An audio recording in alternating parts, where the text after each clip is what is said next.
So I have a round piece of ductwork. It's 4 inch, and 4 inches is pretty hard to get apart once you have it together.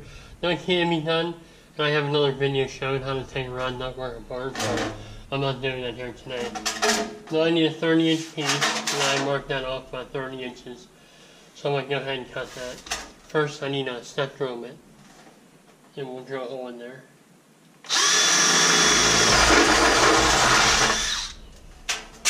Alright, now I'll start making the first cut here. And eventually I'll get stuck where I can't go any further. So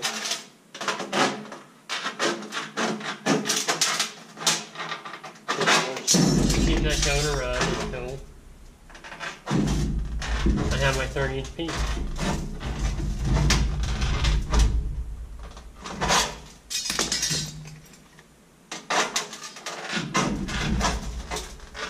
And there's the seam.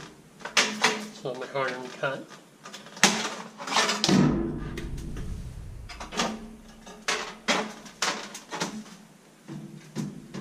It's always good to have sharp snips when you're cutting seams.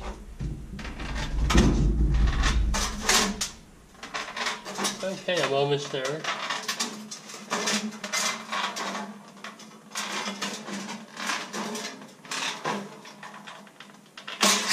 Okay, I have my 30-inch piece. I made a cut in the center of it, and I didn't have to take it apart to do it.